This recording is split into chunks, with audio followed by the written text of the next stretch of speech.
Today we're going to talk about the whys of Purim. There's so many different whys. Before we start, thank you to Yossi and Esti and to the Weinberg family who are sponsoring our learning today as we mark the Yortzeit Boi Bayom to Dov Yisrael Mordechai ben Dov Zev Aris Silverstein, whose Boi Bayom Yortzeit is today, and who's fondly remembered by so many in the community, in the family, and his memory should continue to be a blessing. He should continue to keep running, Be'ezrat Hashem. Let's do a little bit of learning. There's a lot of questions. I don't think we're going to get a chance to address all of them because there's just so many. But let's just start with the basics, and then we'll get into some of the more complex ones. Okay, so just a basic. The first thing is why is Purim celebrated in Adar? Just in terms of the whys. First, why? Sounds so simple, but it wasn't. It's not so simple because actually most of the drama in the whole Purim story happens in Nisan. Actually, because the way it works is that there is a lottery which is drawn, and in fact it lands on the 13th of Adar.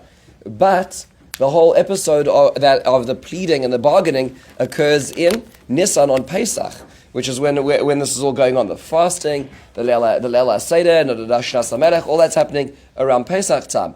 But we make the celebration upon the actual time where the Jews are actually able to defend themselves, even though most of the negotiations happened way earlier as well. And it's declared a festival at the time based on when the war was actually fought, the war of self-defense. Why is it in the second Adar if there are two Adars? So next year, as an example, there'll be two Adars. It's going to be a leap year. This year is a single Adar. Why is it in the second Adar of the two? And the Gemara explains that that we put Geula next to Geula, which means that we place the Exodus and Purim next to each other. And of course, that should not be lost on us that the actual Geula of Purim actually occurred. The renewal, the change of decree, the execution of Haman all occurred on Pesach. So if you're going to put the Purim on one or two of those months, it would make sense to put it on the month which is closest to Pesach itself. That makes sense? That's in terms of this. Why is it that on the day of Purim, coming into Purim, we do this thing called Machzis HaShekel? How is this connected to Purim? Is this Matanos Leviyanim? The answer is no. It's got nothing to do with Matanos Leviyanim. It's got to do with a very different cycle. And that is that there is a notion that of Machzis HaShekel, which we read at the beginning of the first of the four parashiyos was Parshas Shkalim. And the reason for that's the beginning of Parshas Kisisa, which actually happens to usually be just after Purim itself. So Parshas Kisisa usually just follows Purim. But it is the Machzis HaShekel is in fact the time in the year when they would replenish the temple fund for the Mizbeach, for the Karbanos. The way they would do it is they would do a natural census, and everybody would give their Chatzi Shekel, and they would give it into the Beis HaMikdash. They would replenish the funds. Now, from Nisan onwards, they would have enough funds for all the communal sacrifices. That would be the beginning of what we call the tax year for the Mizbeach, would be Aleph Nisan. So in Adar, there was the campaign for everybody to contribute towards this as well. It's amazing because this is why if you read about any of you read through Josephus and you hear about all the other local empires that are interested in Jerusalem, a lot of the interest was because the coffers of the Beis HaMikdash, meaning there was a religious requirement to contribute towards the Beis HaMikdash, so there was a lot of money there. And so, if that's the case, there was a lot of negotiation. Whenever there's the money, there is interest from foreign powers. But the Machzis HaShekel was done during the month of Adar. The reason why we do Machzis HaShekel on the 13th on Tanis Esther is because that's the time where a lot of Jews are in shul. You'll notice that the minchas on Tanis Esther are usually very full. It's going into Purim a lot of times if you're doing it Bisman, and then there's a lot of people there, so this is a way to make that announcement, and people may give them Machzis HaShekel. It's more symbolic today, it's not going towards the Karbanos, but it's given to tzedakah, so it goes to, in our case, the shul. I give it out to aniyim, to many people who need it. The general rule is that you take 3/2 of the denomination of that currency, so in America it would be $3.50. One would acquire it with one's own money, with more than the value of that pile, acquire it for the number of souls in one's family, and then give it back as well. There are some who are makbid as well to have actual silver in it, to have a Machzis HaShekel.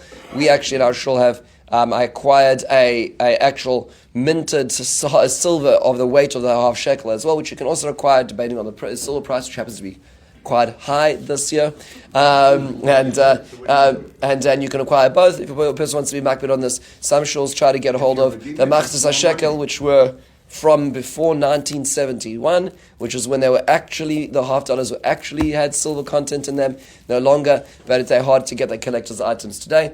But B'yazmei, we have a little bit of both to achieve this. But this was seen as symbolically relating to the times of the Beis Hamikdash, B'meherav Yameinu, we have this contribution policy. We put it next to Purim as a function of a lot of people being in shul, but really it should be any time in the month of Adar is the time when this practice was done as well. Basic question, and we discussed this a little bit yesterday, just a quick recap. Why is it called Purim? So the Megillah tells us because it says that the Hipel Purhu al-Goral, Haman threw this lottery, and this is called the Goral. So you say it's a little strange, right? Because meaning, like, why would you give it based on the name of the aggressor? So there's a few reasons.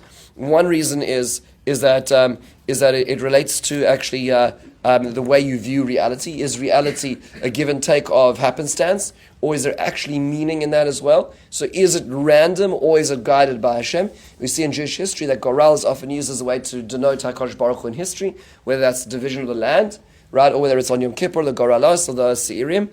We see that we view it as a deeply religious experience. The Goral, that does not mean to say go to the Mohegan Sun and play like children, as it says on the highway on the leaving out of the 5 towns. Right, that's not what it means. But it means to say is that in the context of the Beis Hamikdash, in the context of higher callings, we view Hashem's hand in that process itself. I mentioned yesterday in Tom Stoppard's play, Guildenstern and Rosencrantz are dead, that they keep flipping a coin and it keeps landing on heads. I think it was tails. And it goes 273 times. But the point is that there's a 50% chance that a coin will land on heads or tails. But it's in that unknown, in that probability, which is where Hashem operates, which means in that space is the space, the unknown, where we can predict something, but it's not going to ultimately be the outcome depending on that Goral. So we reappropriate what the Goral was. That's idea number one. Another idea is that actually it conveys meaning in another language, and that is the word Purim may mean a lot in Persian, but it means Puraya, which is in Aramaic, which is the language the Jews were speaking. It means a bed, and it refers to that moment in time where Achashverosh sees Haman falling upon the bed of Esther after coming back from his inebriated state, from his garden walk, and at that moment in time he gets angry with Haman and has him executed. And it says a lot because it's pretty clear that Haman Achashverosh didn't have a moral clarity in the world, right? He didn't know what was up or was up and down was down. It was because he got angry about his wife being violated. That's why he ultimately ended the story, which speaks to the notion of HaKadosh Baruch Hu orchestrating every detail. Even that moment in time seems to be critical to this as well. Another reason over here is a possibility which I just mentioned from our forum, but I wanted to bring it full circle, and that is at the beginning of Parshas Matos. It describes the Parshas Nedarim, where it describes a person makes a neder and the binding effect it has on that person. There are a few exceptions where there's veto rights. So, for instance, in a marriage context, if a husband and a wife are married and the wife makes a vow which is going to affect their intimate life, not just a random vow, but a vow which is going to Dvarim Shebeino Leveina, and he hears about it, he has a 24-hour period of time to veto that vow. And he says, I'm going to say that this vow is not going to happen because it affects us and this relationship. So, what happens if he keeps quiet? Then it says, hey, kimas nedarim asher aleh. Then those nedarim are established, which means that they become into reality as well. So what the Torah sort of seems to be suggesting is that it's binary, it's 0 or 1, meaning sometimes you'll see like at a UN vote, right? At the UN vote, right? There's yeses and nos and there's abstentions, right? So you can say I don't want to be party to this to this vote. What this is saying is there's no such thing as an abstention. You can't remove yourself from the decision. If you remove yourself from the decision, you're complicit with the decision and you have to live with it. Meaning you heard about this neder, you didn't say anything about it, you've got nothing to complain about later on. You can't say anything because you removed yourself from the decision-making process. You bear the responsibility. That's what seems to be said in this. Transpose that language to the Megillah. Mordechai says to Esther, same words.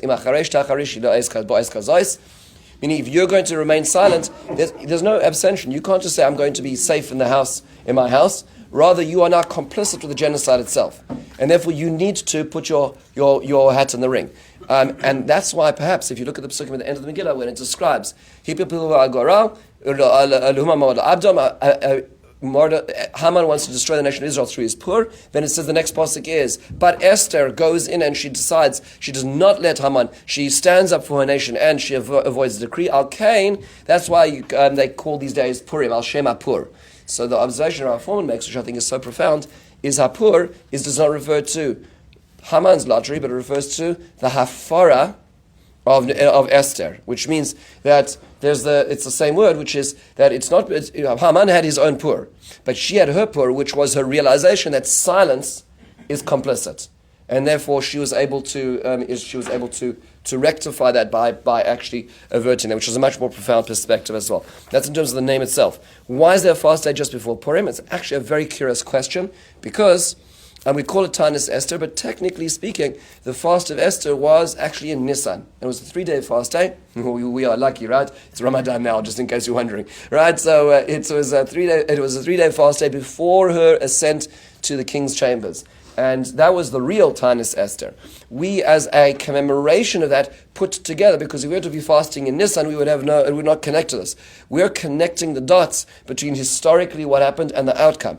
As human beings, it's very hard for us to do those kind of things, right? Meaning, when we live through an experience like we're living through right now, we have to talk about it. We have to talk about the fact that on the day of Timchei Zecher Amalek, somebody was pressing the red button to do that, right?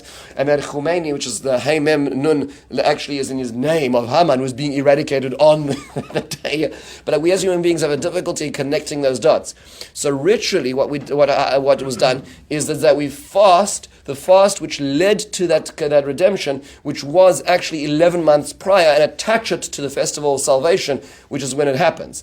Noticing that, by the way, of course, therefore the fasting is occurring. Our fast, our ritual fast, on the day is happening on the day of the war itself, which means that the 14th of Adar is the day of the salvation. That's after the war finished. We're fasting on the day of the war itself, which should really also reorient ourselves to how we deal with wars. So it's just important, first of all, to connect the events and what was actually happening, right, which is the Tanis Esther on the day of the war, and also the notion of how we deal with wars. Prayer, fasting, it couldn't be more appropriate this year than ever before. Why is it that Yerushalayim has a different day? So I was actually in Yerushalayim, Davin Vasik in the Kotel on Thursday morning, and I was walking back. We found there was a nice little bakery there in Ne'eman near the corridor, and so we're getting coffee, and there's this girl who's supposed to be working, but she's just sitting in the seat there, and she turns to somebody, she says, what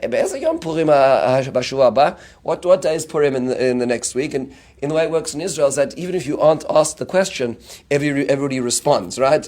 So I was thinking in my mind, but I come from Chutz Aretz, so I did like this polite, I wasn't going to say anything. I was thinking Tuesday, lady, but everybody said Yom Revi'i. I was like, oh my goodness, that's right. It's actually Wednesday in Yerushalayim, right? You just think about it differently. So it's just beautiful. When you walk in Yerushalayim now, along the sides of the roads, there's the Adolei Ada parade, which is being, just along the sides. It's so Jewish. It's wonderful. Here you're like, where do you have to go for the Purim celebration? There, it's just the streets. Unfortunately, a little more complicated this year. But why is Yerushalayim different? So the Megillah tells us is that there were 2 days of war. There was the war around all the rest of the states, the 127 states, where the Jews stood up for themselves and protected themselves. Right? Of course, that was marked down by the UN as an aggression on behalf of the Jews who attacked the innocent anti-Semites who were just merely standing up for justice and freedom of speech. But nonetheless, we understand that the Jews were able to kill off all those people who were trying to get rid of them, and that war was extended in Shushan Abira and Susa one more day. That's what Esther begged for. Okay, good. So why does that relate to the way we said to commemorate Purim? Why does that relate to all the Arim Mukavos Chava Miyamos Yeshua Benun? What does Yeshua Benun got to do with anything? Right? Why is this connected? So the Aruch HaShulchan actually makes this observation. Everybody talks about this topic. The Aruch HaShulchan makes an observation, and that is based on the Yerushalmi, that if you think about the epicenter of the story is all in Persia. That's pretty sad, right? Meaning, if you were to say, where is the center of world Jewry right now, it sounds like it's in Persia, right? That's what it sounds like. And if you're following the history, according to the way Chazal, the Seder Olam, put this history, then this is in the 14 years interleading when the Beis HaMikdash had started being built and is no longer, it was stopped being built. If that's the case, then in a certain sense there's this incredibly sad moment here where the stage of world Jewry is like Lahavdil, New York, right? It's in Shushan, right? Where a major Jewish community is, and Israel's almost like sort of out of the picture. So if they had made the celebration of the walled cities to be all the cities like Shushan, then in a certain sense, right now, all the cities in Israel are not walled. Right? Meaning all the cities in Israel are still in a state of destruction. They're still in the process of rebuilding, which is a tremendous degradation to Israel. So what they did is they linked it back to the time of Jewish rebuilding or building in the land of Israel, which was the times of Yeshua ben Nun. And think about it now. Think about how the pendulum has swung. So now Asusa remains like, a heap of stones, and is right now, I mean, Tehran as well. But as things are, the center of Jewry very much left Persia. Israel is the center. If you think about the Shushan Purim, it's really only celebrated in Yerushalayim, which was, in a certain sense, the prescient perspective of Esther and Mordechai in terms of commemorating this festival. They put the center of Jewry back into Israel, which is a very profound observation.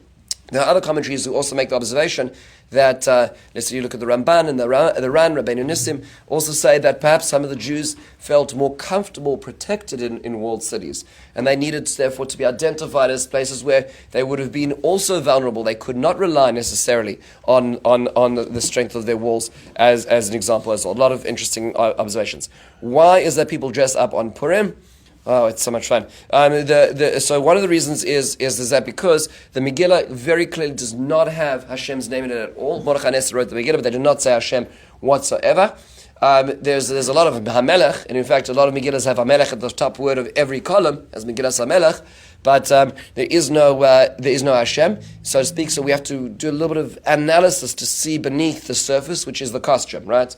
So, it's always very fun when you walk into shul and there's like these costumes, you don't know who's underneath. And then you take a little while, you see the gate or you see, who they're sitting next to, and you suddenly realize that in that blow up, monster is somebody you actually know. But that's what it takes, is sort of seeing beneath the surface as well. Another part of it also might relate to the fact that Esther specifically, lo Maglara es Esther does not tell. She, in a certain sense, is in a costume the whole time. She's wearing a costume. In fact, she's wearing her Persian name the whole time. Right? Her Hebrew name is Hadassah, but it's not called Megillas Hadassah, it's called Megillas Esther. Relating to even the words Esther, it means Haster, is that there's this hiddenness. That hiddenness is the costume as well. There's another piece to it, which is that there's a blurring of external distinctions. So when the notion of Ad Delayada ben Baruch Haman the Arur Mordechai, there's a notion of sort of seeing all the players as being part of the plan. That blurring is like a costume-like, right? When we think about espionages, which must have led up to yesterday's attack, there's a lot of called blurring of who's who, which is a profound aspect of the dressing up. And finally, it's a very joyous day, and it's fun, right? So we should not forget the fact that it's a lot of fun when people dress up, and there's beautiful costumes, and people have so much creative costumes. I'm excited to see tomorrow all the Persian-related costumes that people are now adapting to. It's beautiful. It adds to the mirth of the day, which is supposed to be a day of celebration as well. Why do people give tzedakah on Purim? Isn't tzedakah a thing all the time? The answer is yes, but Mordechai and Esther instituted in the ritual of this holiday a notion of matanos le'evyonim, and this matanos le'evyonim has different rules to regular tzedakah. So as an example, regular tzedakah, you have the right and responsibility to check out those that come to your door, which means to say is that if a person is coming to collect tzedakah, it is all right to ask for their certificate. Have they gone through the process of basic due diligence into the you do not need to always give. You can also ask, try to figure out, and to give in general. But on Purim, the notion is kol haposhet yad nosim lo. The halacha is that anybody who asks, you should give, which means that you should stock up with, whether it's singles, fives, tens, whatever it is that you have, just so that when people approach you, you're able to always give. And you don't do the due diligence necessarily on Purim. That is seen as a metaphor for the state of the nation of Israel at the times of Purim. Is that kol haposhet yad, we were the ones who were asking on Purim, and we did not have necessarily the credit to be redeemed. So we asked Tavar Hashem, and Hashem redeemed us without due credit, and we therefore pay that forward in matanos le'evyonim as well. Which also means that the prayers on Purim are specifically much more elevated, because we have the opportunity of kol haposhet yad. Sometimes we don't deserve a lot of things, but on the day of Purim is a time where we were answered, even without that credit as well. Why do people give each other lots of foods? So we know that this is again one of the things the Megillah says.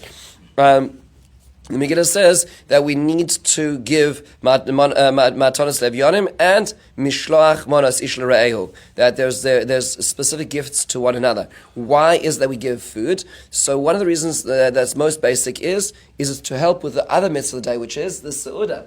So we're supposed to contribute towards others' seudah. If you look, in fact, in the Shulchan Aruch, the siman, the chapter which deals with the halachas of Suda is the chapter which deals with the halachas of Mishloach Manos. Which means to say it should be something worthy of the Suda as well, which is why it's so helpful. I'm sure you get these candy-laden, things which you just even the colors are terrifying. There's nothing natural about anything. But then there's some people who give you a sour bread, or something which you can actually use for the Suda. That's what it's meant to be, more something actually usable. It's something which is usable for the Suda as well. Another reason for this is that Haman wanted to look at us as a disparate people. It says Yeshna am mufurad mufurad bein ha'amim. So that this people is scattered, they can't agree on anything. There's 2 Jews, 3 opinions. These people, there's nothing in common with them. So what do we do? We bridge gaps as well. A number of years ago, there was a person that felt very badly about me, and it was because I didn't weigh in on a dispute this person had with somebody else. They went through a very difficult time with a third party, and they felt that I should have, as a rabbi, fought their battle. And it was a complex, this is how rabbis are always called in when things are much too late, and don't know half the differences on both sides. But this person felt very badly. And how do I know this? It's because when I saw them at a simcha and I greeted them, they walked past me, So I was like, oh boy, right? Somebody's really, really upset. So on Purim, I went out of my way. The first thing I did was I went off and dropped off Mishloach Manos at their house on Purim. And this person started crying because they're like, why? Why did you come? And I was like, I felt very badly about the state of affairs. And so after Purim, we had a meeting. And we were able to. I was able to apologize for the felt impact and so on. But I think that's Mishloach Manos is meant to be more that than it is just your 5 top friends.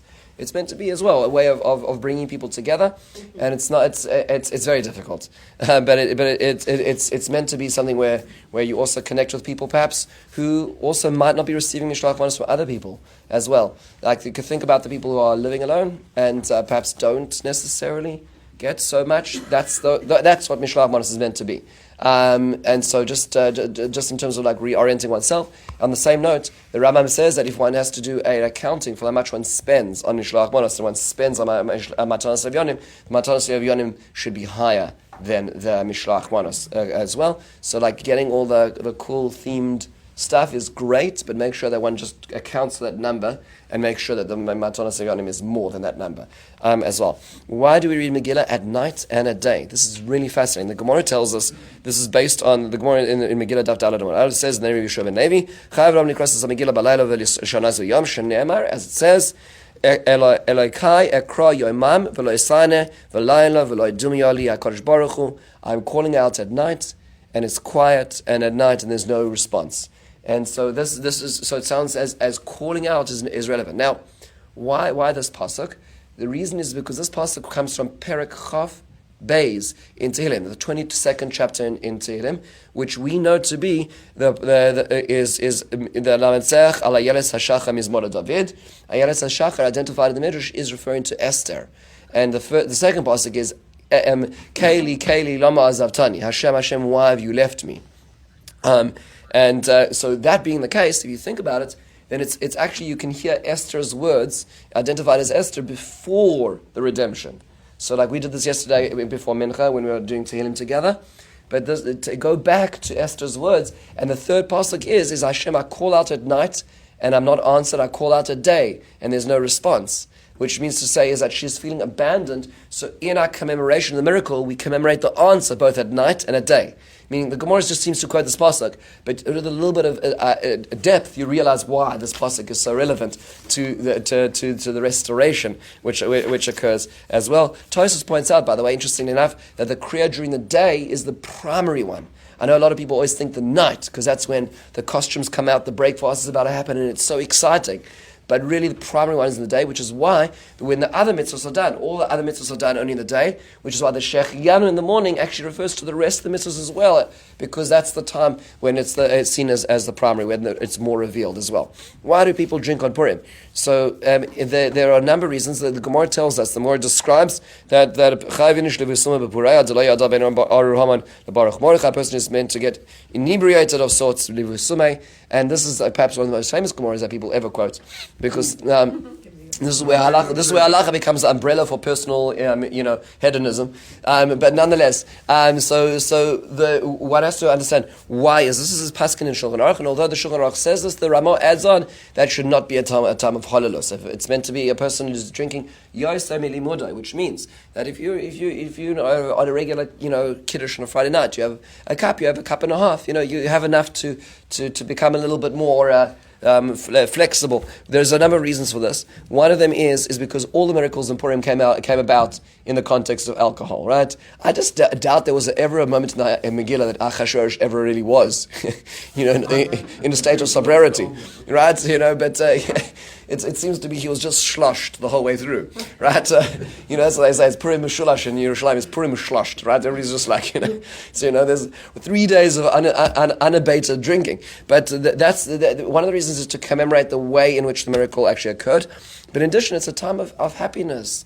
But and therefore happiness is a lot of times, you have a kiddush with friends, right? And in the right context, a little bit of a l'chaim is a nice thing. Unfortunately, it can go over the boundary, and it becomes something where it becomes unfortunately a vice, or just becomes vulgar. And people, but if you're in the right context with the real people, then there's the nichnas yain yatsa side, and if the side of people is beautiful, then there's beauty comes out, and if the side is there's not much inside, then not much comes out. It's just vulgar. It's very distasteful. So it really is depends on the context, and depends how it's done in the correct way, in the right context. Going back to the Megillah for a second, why is that Mordechai didn't bow to Haman? I mean, we would have avoided all of this stuff if Mordechai just would have been a little bit more flexible, right? So why is it that Mordechai would not bow? So the Megillah tells us that Mordechai lo yichrav lo yishtachave, but the Megillah does not tell us why. The Megillah does not give us reasonings for that.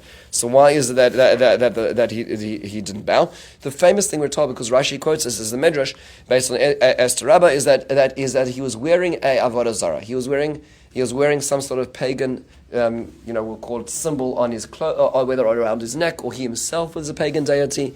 And that's why he wouldn't bow. So this was a theological demonstration. And just putting into context, if you go back to the book of Daniel, where just in the previous empire, Nebuchadnezzar had established put up this very large edifice of himself, and he was requiring people to bow down, and then that's where Hananiah, Mishael, and Azariah refused to bow, and they were thrown into the furnace of fire. The rest of the people apparently had bowed. So Mordechai, at this critical moment, was not bowing down to Persian or Babylonian deities. He did not. So that's the way Chazal viewed it in this context. One of the difficulties with this Chazal is that Ikar Chasar Min HaSefer, which means there is no indication of this in the Megillah whatsoever. Meaning, if you read the actual psukim in the Megillah, it does not sound like it is a theological issue at all. So it sounds more like a political issue. So it's not so simple as to what's going on over here. One might connect it to the larger context, which is the Amalek principle, which is that we know that Haman ben Amdasa Agagi. Agagi, of course, is the Agagite from the times of Shaul HaMelech, and so it might be that there's this, we'll call this larger battle, which is afoot over here, which Mordechai refuses to bow to, and this might actually be fixing the issues that Shaul himself did, where Shaul, in a certain sense, bowed to Agag by leaving him alive, thereby contributing to the proliferation of Amalek afterwards. So what do we do? Now the tikkun is not bowing as well. It still is a very, very hard to understand, to swallow this, because his actions seem to have triggered like mass genocide, right? Now, could he have known this? We don't know. Maybe Haman was really just an unhinged fellow in general, but it is a very difficult question. He's from Binyamin. Binyamin never bowed to right, so there is. He wasn't born. There is. He had the fortitude No, so that I always think that this is like we'll call that a post facto perspective, meaning that's just like at the time I doubt that Mordechai was thinking that, meaning so it happens to be that in context it is like now Mordechai, the tradition of the tribe of Binyamin who didn't bow to Esav is now right happening. Vayishlach is playing itself out now. There is a fascinating observation. I'll just add in two fascinating observations.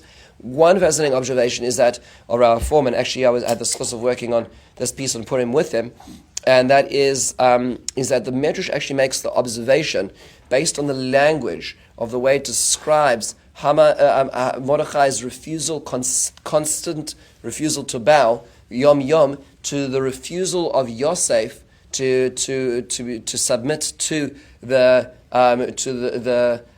requests of Mrs. Potiphar. And it was yom yom right. It's the same language. If you do the calculus, if you actually reflect that, then in a certain sense, Yosef's loyalty was his loyalty to his master. Therefore, not to consummate this relationship, which would be a betrayal to the master. If you do the calculus and transpose that to the Purim story, fascinatingly enough, it comes out like this: that Haman would be the Eshes Potiphar. Right, Mordechai is the Yosef, who is the Potiphar, who's the husband, that Yosef is Achashverosh. Which means that if you add, and just the way that Foreman reads the Psukim, which I think is a very unique way of looking at this story, is that ultimately it does not say that Achashverosh asked everybody to bow to Haman. It sounds like Haman is saying that in the name of Achashverosh, which means Haman clearly is a power-hungry maniac, right? Very, very clear from all of his conversations. It sounds like he is promoted, but he uses that promotion to demand subservience to him, almost as if he is the monarch, right? I mean, he's walking the streets, taking a power grab, right? That this is the way he is, and which is why later on when Achashverosh says, "What should you do for a person who wants to be honored by the king?" He's like, "Give me the crown and give me this." The guy can't hold himself back, right? He clearly wants all of that. And so Mordechai, in a certain sense, not bound to Haman, was actually in deference to Achashverosh, which is fascinating. Is he's not giving the credence to this pretender to the throne, who is Haman, because of this, which is, in a certain sense, he's the only person holding reality to itself, which is that this man does not deserve the accolades. Which gets to a larger question: is why is he putting his hat in this ring? Like, why is he getting involved in this? For more, take a look at that episode of our Foreman. There's just a lot to unpack over here, which seems to be emphasized by this Medrash, comparing this to the Potiphar and Yosef story as to loyalty, the Jewish loyalty. And it's interesting that in a lot of countries that Jews have lived in, the Jews are often the most loyal subjects to the end, to the countries, to the establishments, to the governments, even at the cost of their own lives, ironically. And this Mordechai seems to be sort of, I will be loyal to the monarch at this point in time, even when it turns upon him, and this crazy man refuses to has a zero tolerance to anybody who's saying against him. Another element over here, which gets us to the next question, is why did Haman want to kill all the Jews? I mean, it's an amazing thing. I mean, this guy is just like unhinged. It's amazing actually. If you go back to the conversations he has with his wife, it's really, there's two conversations he has with his wife. First day he comes back, right? And he says, "Listen, I'm so angry, and the king's given me this, and the queen invited me to this, and that guy, right?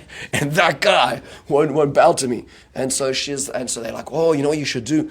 You should make a gallows, and you should hang him on it, and make a demonstration." He's like, "Yes!" And off he goes to request. Then he comes back the next time, and he's just taken Mordechai on the horse, and the garbage has been thrown on his head, and he's all disgraced. And then she says, "If you fell to the Jews, you're going to be dead now, Haman." Right?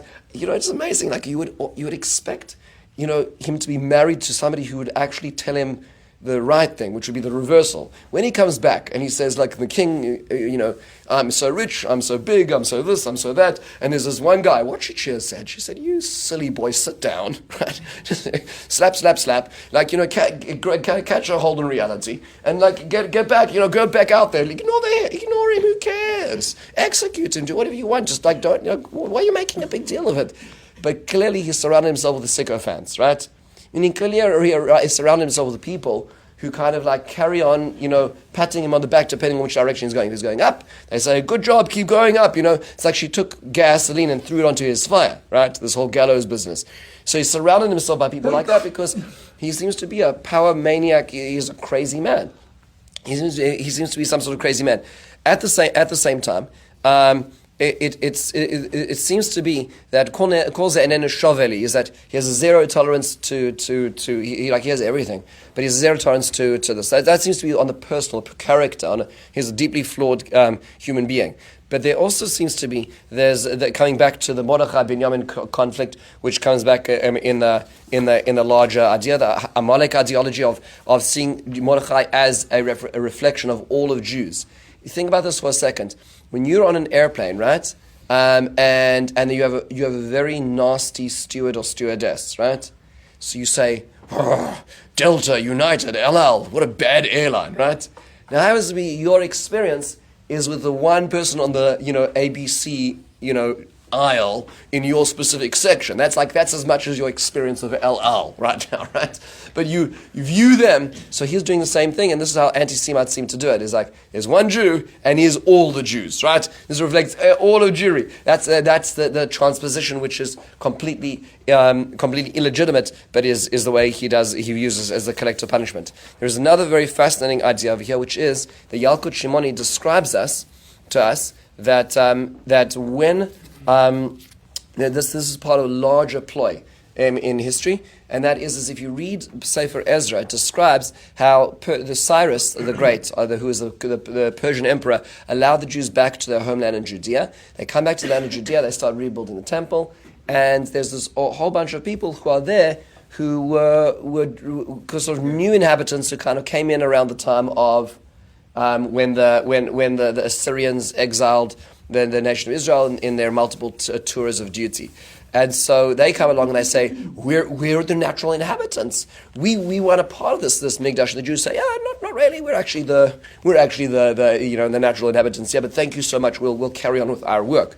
And because they were not included, they started to agitate them politically and then ultimately militarily as well. Their political agitation involves sending letters. It's amazing. You can read the letters in Ezra. You can also read them. Josephus has versions of these letters as well, where they send letters and they say, look, they're building the walls of Jerusalem. That's because they're trying to rebel. Read your history. Oh, king of Persia, read your history about how these people related to the Babylonians and the Assyrians. Whenever they built their walls, it was to rebel against the emperor. That's what they're doing. And so it's fascinating is that it sounds like it was successful at the beginning, and there was a lull of 18 years in which the Beis Hamikdash was not constructed. So that actually, just technically speaking, the Golus of Babel was really 52 years. They came back after 52 years, but there was a wait of 18 years in which the ground to halt the building of the Beis Hamikdash between 52 years and 70 years. That's the 70 years. 70 years when the Beis Hamikdash starts being rebuilt again. So the Yalkut Shimoni does a very fascinating thing. The Yalkut Shimoni suggests, based on the timeline of the Seder Olam, which by the way is not necessarily agreed upon archaeologically, just to understand. If you look at the actual Persian annals, it sounds like this was actually later on, which means that the Beis Hamikdash was already rebuilt. But the timeline that Rashi works with, which is based on the Seder Olam, is that it's in the interleading years. It's in these middle 18 years in which Achashverosh's 14 years fall, right?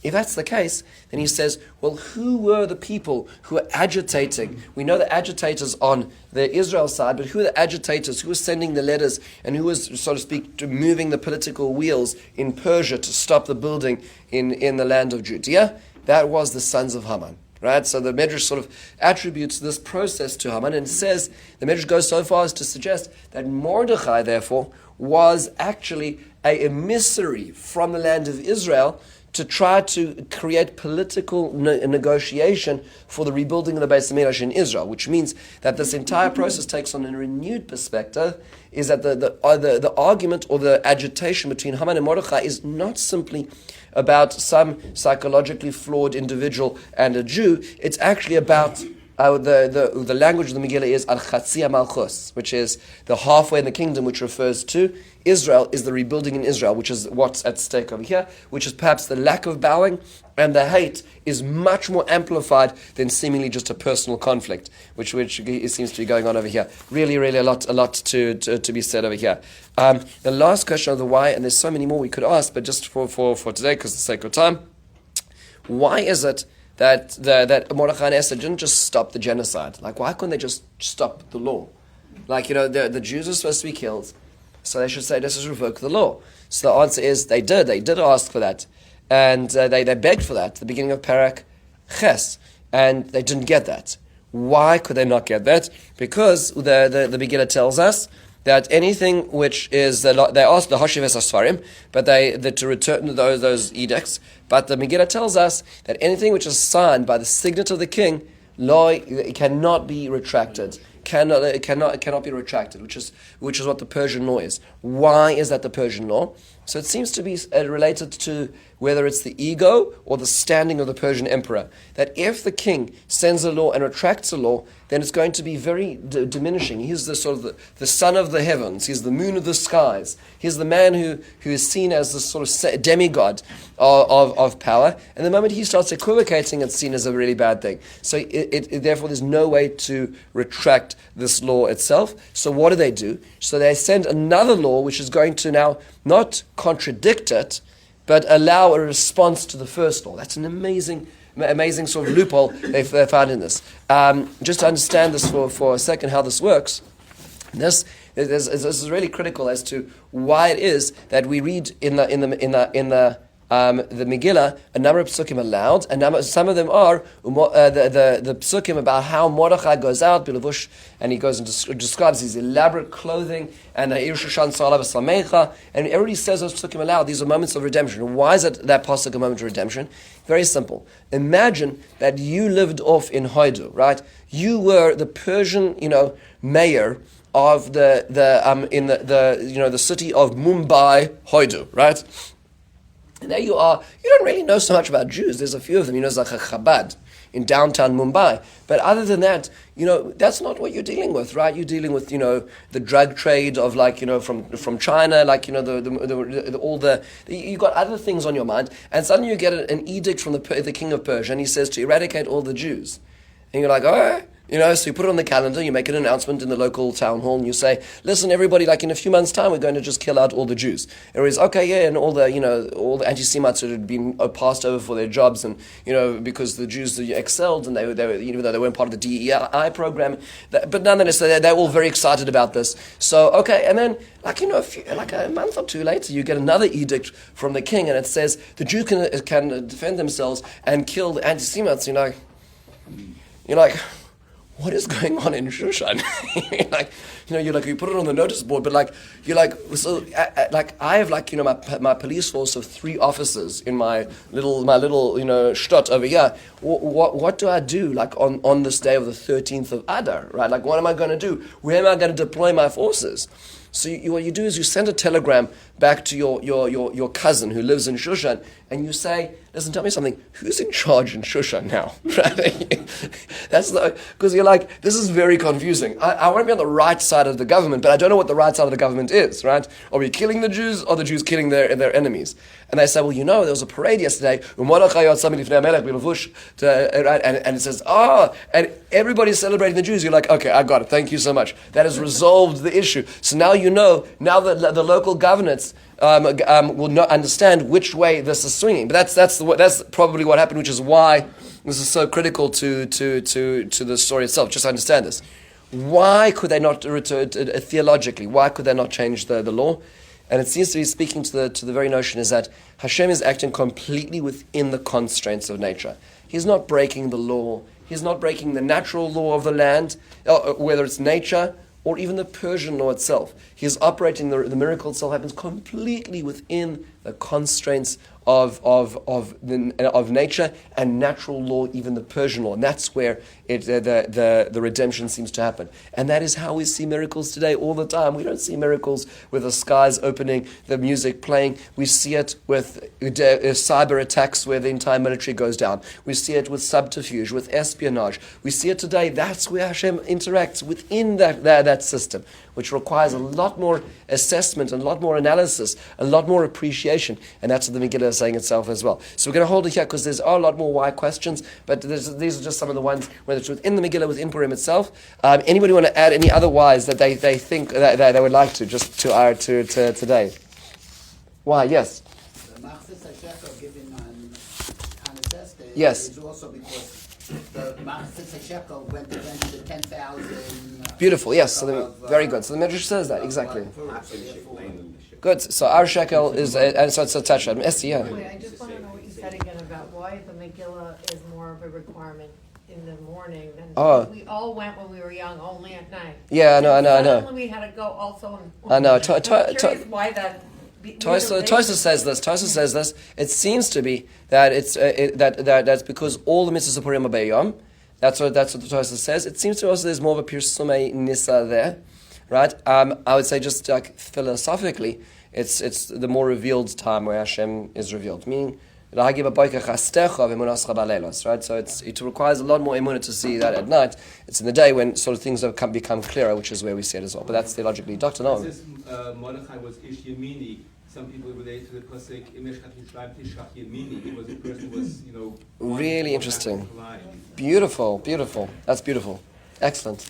And the connections to Yom Kippur. Oh yeah, so there's a few connections to Yom Kippur, but again, the connection to Yom Kippur is a funny connection, just because they say like this: Yom Kippurim, right? They say Kippurim. Yeah, so they say it's like a day, Yom Kippur is a day like Purim, but it's a reversal of logic, because if you think about it, meaning Purim came 1,000 years after Yom Kippur was established in the Torah, right? But we're comparing Yom Kippurim to it. So what clearly means is on a mystical level, or a more philosophical level than in terms of the establishment of the day. There's a few things. There's a lot that are connected. Rav Soloveitchik mentions this in his Agada, his Megillah, which is really fascinating. He points out that there's the dual lotteries, right? Where in a certain sense Israel's on the blade of a knife, right? Where in the Megillah it's our future. Totters on that blade of the lottery of Purim, and on every Yom Kippur, our future also teeters on that blade of the knife as well. So there's a lot over there. There is one very sad connection, which is just if I were to tell you that the highest ranking Jew gets into the royal garb on a fast day and goes into the royal chambers of the king at threat of death, so you would say, oh, that's Esther, right? But actually that's the Kohen Gadol on Yom Kippurim. It's exactly the same framework as what should be Lifnai v'Lifnim on Yom Kippur, which means to say this episode of Esther walking in is clearly meant to reflect what is meant to be going on to the Kohen Gadol Lifnai v'Lifnim in the base of which is absent from the story. That's the Yom Kippurim aspect over here, which just seems to be absent as well. Yeah, Why Doctor. are there some people that say that when Mashiach comes, good question. It still remains? That's a really good question. So there's the Rambam says this that in the future all the festivals are going to be disappeared except for Purim, and all the Megillos will be bottled except for this. And so a number of reasons for this are, it's a Mamar Chazal.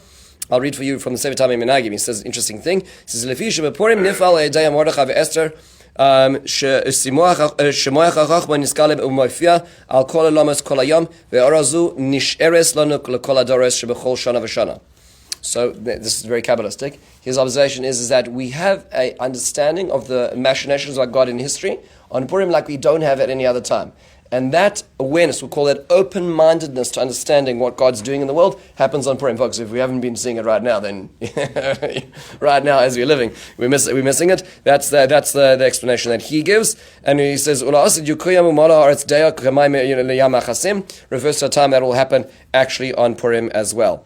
And I just want to see if he has and the second one up here. Yeah, and he says, so he's quoting the Ma'or Shemesh, who's a Hasidic writer on commentary on the Ramban, actually, and that's his observation as to why it is as well. The anyone disagrees, so it's okay. What was that? The Rabbi disagrees on that. Oh, what does he say? What does he say? Oh, the Rabbi, yeah. The Rabbi disagrees with the Rambam as well. So, but nonetheless, the Rambam does say that, which seems to be a pretty profound observation. Any other whys that we're dealing with, Yossi? No. Okay. There are other whys I'll leave for you, which is whys that there's one breath for all the 10 sons of Haman. Why do we clap for Haman? There's a lot of other whys that we can deal with, but we'll hold it over here. Thank you, everybody. Have an amazing day.